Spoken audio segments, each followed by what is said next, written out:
अस्सलाम वालेकुम नाज़रीन, आप देख रहे हैं मेरा यूट्यूब चैनल। मैं हूं हमाद यूनुस।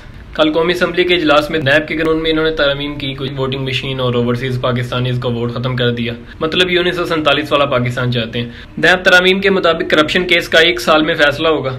फैसला झूठा साबित होने पर जिम्मेदार को 5 साल कैद होगी। चेयरमैन नैब का दोबारा तकर्रुर नहीं किया जाएगा। चेयरमैन नैब की मुद्दत 3 साल मुकर्रर कर दी गई। गिरफ्तार शख्स को 24 घंटे में पेश किया जाएगा। 90 रोजा रिमांड खत्म करके 14 रोज पे ले आए हैं।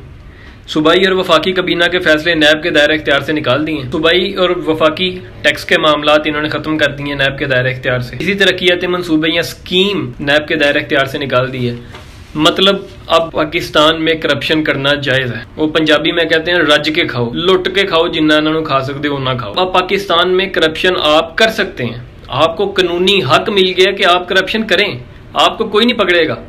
नैब के दायरे इख्तियार से ये सारी चीजें निकाल देना, मतलब नैब अब क्या करेगी बैठ के? नैब का दायरे खत्म कर देते, इससे अच्छा था नैब ऊनो पंजाबी जी कहते नैब ऊन मक्खियां मारे गए थे। इस दौर में भी अवाम आज़ादी लेने गई है। कुछ आज़ादी देने वालों ने इनके गले में हाथ डाल के पहना दिया और कह दिया कि वापस चले जाओ। बदकिस्मती से 3-4 गिरोह पाकिस्तान में ऐसे हैं जो अपने आप को बहुत पारसा समझते हैं, जिन्होंने एक दूसरे को चोर, डाकू, करप्ट, माफिया, गलीज, गंदा बना दिया। उसके अलावा वो 3-4 गिरोह बेसिकली सियासी जमातें हैं और उनके 3-4 लीडरान भी हैं जिन्होंने अवाम को इस तरह का तकसीम किया। और आज ऐसे लगता है जैसे 22 करोड़ की 22 करोड़ अवाम करप्ट है, चोर है, डाकू है, एक दूसरे को चोर, डाकू, करप्ट, माफिया समझती है। देखिए, इंसान 3 चीज़ों के लिए, 3 इश्यूज पर लड़ता है। वतन के लिए, अपनी रियासत के लिए।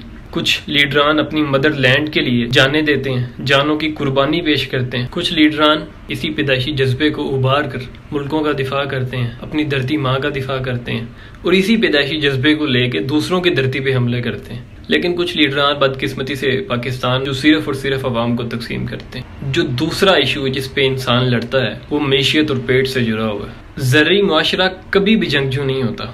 पहाड़ों में रहने वाले लोग जिंदगी की मुश्किलात देख कर लड़ाके होते हैं। जो मेन इशू है वो हर मुल्क के लिए, हर रियासत के लिए मजहब है। दुनिया में मजहब और मजहबी नजरियात के ऊपर बहुत सारी जंगें हमें देखने को मिली। सिर्फ अपने ईमान को आला साबित करने के लिए लड़ा जाता है।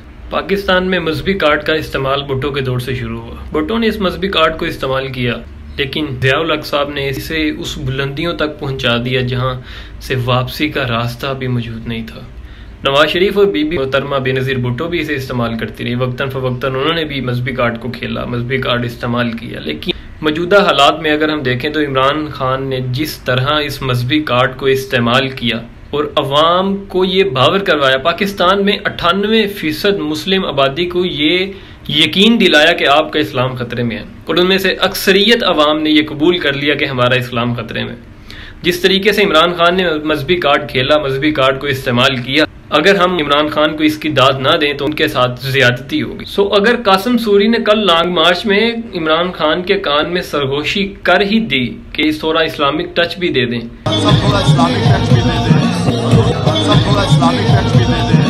उसने सही तो कहा है। सेल्समैन तो वही बेचेगा जिसका मार्केट में खरीदार होगा। इस वक्त मार्केट में खरीदार बहुत हैं और खान साहब बेच रहे हैं। खान साहब ने भी कासिम सूरी के इस्लामिक टच को सुनने के बाद फौरन अपनी तकरीर का रुख बदल लिया। इसमें कासिम सूरी की कोई गलती नहीं। कासिम सूरी का इसमें क्या कसूर है?